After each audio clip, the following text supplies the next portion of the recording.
साहस सरोकार। पूर्वांचल का एक डॉन पिछले कई दिनों से चर्चा में है। चर्चा की पहली वजह उसका 7 सालों के लिए जेल जाना और दूसरी वजह डॉन की पत्नी का चुनाव लड़ना। नमस्कार, वक्त हो चला है राष्ट्रपति का और मैं हूं आपके साथ रामकृष्ण शुक्ला। जराइम की दुनिया से सियासत में एंट्री लेने वाले माफिया धनंजय सिंह ने न सिर्फ जौनपुर बल्कि पूरे पूर्वांचल में सुर्खियां बटोर रखी हैं। उधर डॉन जेल में बंद है और इधर डॉन की पत्नी का चुनाव लड़ना बीजेपी के मिशन 80 में सेंध लगाता नजर आ रहा है। पत्नी बाहर, चुनावी ऐलान, बसपा का माफिया प्रेम। अब डॉन करेगा जौनपुर में गेम। तो क्या हुआ अगर डॉन जेल के अंदर है? तो क्या हुआ कि एक सजा याफ्ता मुजरिम की पत्नी चुनावी मैदान में है? आवाम और वोटर्स को मुमकिन है कि इससे फर्क पड़े, लेकिन डॉन धनंजय सिंह को इससे कोई फर्क नहीं पड़ता। लोकसभा चुनाव के लिए बीजेपी की पहली लिस्ट आई तो डॉन ने चुनाव लड़ने का आधिकारिक ऐलान कर दिया। काबिले गौर है कि डॉन ने यह ऐलान तब किया जब बीजेपी की पहली लिस्ट में पूर्व कांग्रेसी नेता पर कृपा दिखाई गई और कृपा शंकर को जौनपुर के मैदान में बीजेपी ने उतार दिया। लेकिन उधर धनंजय का चुनावी ऐलान, इधर 2020 के अपहरण और रंगदारी के एक मामले में 7 साल की सजा। जेल ले जाते वक्त धनंजय के लिए उनके लोगों की दीवानगी की हद ये बताने के लिए काफी थी कि धनंजय अपने इलाके में क्या रसूख रखते हैं। 2009 में बसपा के टिकट पर पहली बार संसद का रास्ता तय करने वाले धनंजय और उनके परिवार से बसपा का प्रेम एक बार फिर जग जाहिर हुआ है।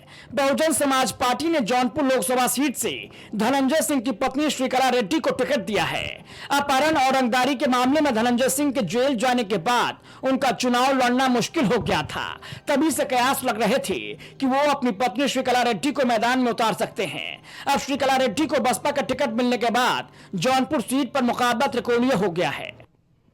अच्छा होगा वहाँ का। अब जो भी बाकी तो जनता के हाथ में है, जनता ही का निर्णय सर्वोपरि होता है। अब वो क्या होगा क्या नहीं होगा वो तो ईश्वर जाने और जनता जाने। लेकिन हम लोग ये जानते हैं कि हम लोग बहुत मजबूत स्थिति में हैं। अगर हम लोग मजबूत स्थिति में ना होते तो इस तरीके से धनंजय सिंह जी को जेल ना भेजा गया होता। सत्तारूढ़ पार्टी भी जा रही है कि धनंजय सिंह जान रही है कि बहुत मजबूत हैं, जनता उनसे बहुत प्यार करती, बहुत जुड़ी हुई है। कृपा शंकर सिंह कहीं पे भी उनके सामने वहाँ पे स्टैंड नहीं करेंगे। ये मेरी व्यक्तिगत राय है। बाकी जितने लोगों से मैं मिला हूँ उनके हिसाब से मैंने अपनी राय बनाई है। अगर आप वहाँ पे जाएंगे, जनता से पूछेंगे तो एक रॉबिन हुड की तरह, एक मसीहा की तरह धनंजय सिंह को लेते हैं। और कृपा शंकर सिंह को बहुत सी पब्लिक जानती ही नहीं है वहाँ की। बीजेपी ने इस सीट से कृपा शंकर सिंह को मैदान में उतारा है, जबकि समाजवादी पार्टी ने बाबू सिंह कुशवाहा को टिकट दिया है। श्रीकला रेड्डी बीएसपी से किस्मत आजमा रही हैं। तो सरकार पोषित गुंडे हमारे लोगों की कमाई घर पहुंचने तक लूट ली जाती थी। और आज मुझे कहने में फख्र होता है, गौरव होता है कि अपराध मुक्त उत्तर प्रदेश आपके नेतृत्व हुआ है। मैं आपको प्रणाम करता हूँ। कोई आज तक ऐसा व्यक्ति नहीं हुआ। विधानसभा में महाराज आपने कहा कि जो उत्तर प्रदेश का नुकसान करेंगे, जो उत्तर प्रदेश की संस्कृति को अलग दिशा में, उनको मैं मिट्टी में मिला दूंगा। ये कहने वाले पूरे हिंदुस्तान में। जी, धनंजय सिंह जी के लिए तो मैं यही बोलूँगा कि अगर आप जौनपुर जाएंगे, जैसे कि मैं जब भी जौनपुर जाता हूँ मैं लोगों से मिलता हूँ, मैं डायरेक्ट संपर्क में आता हूँ। कोई उनको अपना बेटा मानता है, कोई अपना भाई मानता है, कोई पिता तुल्य मानता है। किसी की भी कोई भी ज़रूरत होती, कोई भी दिक्कत होती है तो जो सत्तारूढ़ पार्टी है उसके यहाँ जो भीड़ लगती है उससे ज्यादा लोगों की भीड़ उनके यहाँ लगती है जो मदद की गुहार करते हैं। अगली रिपोर्ट में आपको बताएंगे श्रीकला रेड्डी के सहारे धनंजय का सत्ता में वापसी का मास्टर प्लान। बने रहिए प्राइम टीवी के साथ। रसूखदार परिवार से ताल्लुक रखने वाली श्रीकला रेड्डी ने शायद ही कभी सोचा हो कि वो सियासत में एंट्री लेंगी, लेकिन धनंजय सिंह के साथ शादी, फिर बीजेपी की सरकार में जिला पंचायत अध्यक्ष बनने का गौरव, और अब मौका है सांसद बनकर जौनपुर टू दिल्ली पहुंचने का। जौनपुर को सिराज हिंद के नाम से भी जाना जाता है। जिस तरीके से यहाँ इमरती की मिठास लोगों की जुबान पर खुली हुई है, उसी तरह यहाँ से निकले माफिया और गैंगस्टर का अपना नाम है। जराइम की दुनिया से राजनीति में एंट्री लिए और अपनी धाक जमाई। माफिया धनंजय सिंह भी उन्हीं में से एक हैं।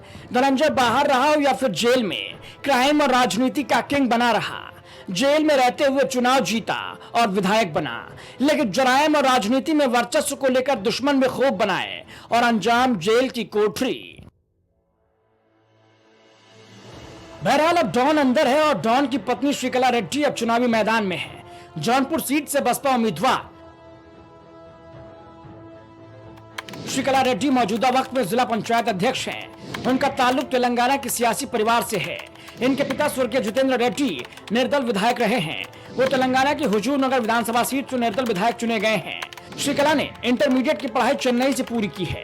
इसके बाद उन्होंने हैदराबाद से बीकॉम किया है। उन्होंने अमेरिका से आर्किटेक्चर इंटीरियर डिजाइनर का कोर्स किया। इसके बाद वो बिजनेस में उतर गई।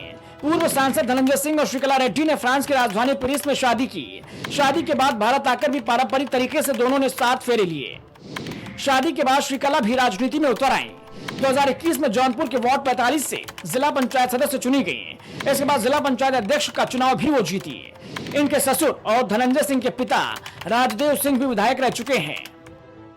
2004 के लोकसभा चुनाव से लेकर अब तक के चुनावी सफर को देखेंगे तो जान पाएंगे कि जौनपुर की जनता जनार्दन ने किसी एक पार्टी को लगातार 2 बार मौका नहीं दिया। 2019 में श्याम सिंह यादव बसपा के टिकट पर चुनाव जीते। 2014 में कृष्ण प्रताप सिंह ने बीजेपी के टिकट पर चुनाव जीता। 2009 में बसपा के टिकट पर धनंजय सिंह ने जीत दर्ज की और 2004 में समाजवादी पार्टी के टिकट पर पारसनाथ यादव ने जीत दर्ज की। आंकड़ों की जादूगरी के लिहाज से जौनपुर सीट में साफ तौर पर ब्राह्मण और ठाकुरों के बीच दिलचस्प लड़ाई देखने को मिली।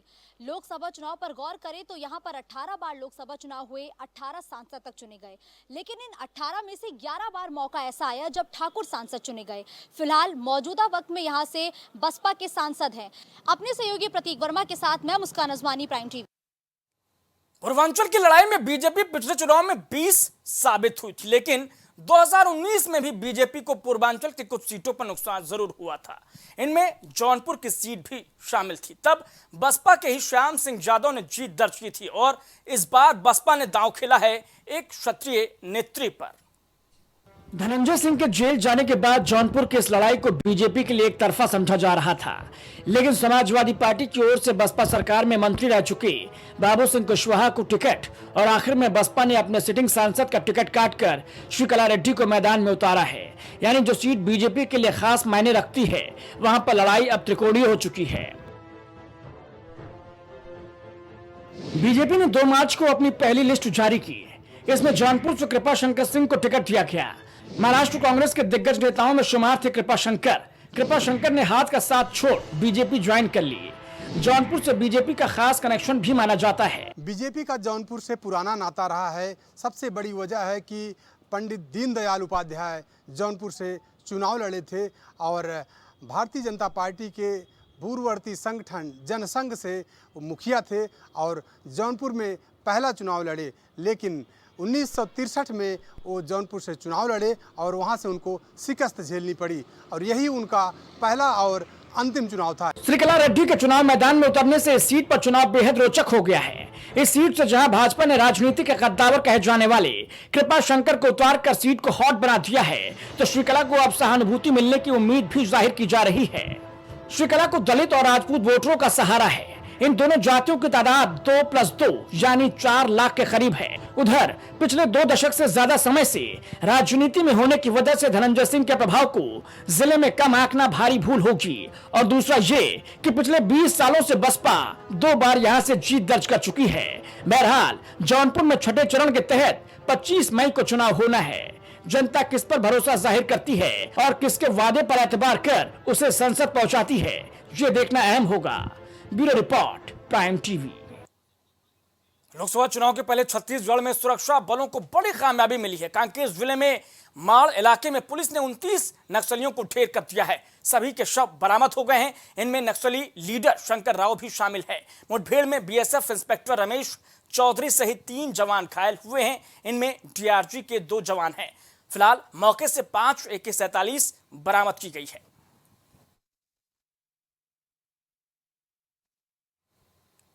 तो राष्ट्रपति में इतना है, लेकिन बने रहिए प्राइम टीवी के साथ। कुछ भाव पुष्प। आप देख रहे हैं प्राइम टीवी, सच साहस सरोकार। प्रॉब्लम्स थी जो मेरे को स्टेप्स चढ़ते हुए प्रॉब्लम थी, वो अब I think so 70% is improved. ठीक है, मेरे को एंकल में प्रॉब्लम थी एंड मेरे को नसेस मसल्स प्रॉब्लम थी, क्योंकि मसल्स में काफ़ी पेन रहती है, जो अब की इस टाइम पर एक बार ही मैंने लिया, मैं लास्ट टाइम आया था, उसके बाद मैं अब दोबारा आया हूँ, तो ऐसे 70% इज इम्प्रूव्ड, जो कि डॉक्टर नहीं कर सका। मैंने हाँ, मतलब मैं गंगा राम के हॉस्पिटल के डॉक्टर से तकरीबन 2 साल तक ये ट्रीटमेंट करा था, कि उनको समझ ही नहीं आया ये प्रॉब्लम क्या है। दैट इज अब बेटर है।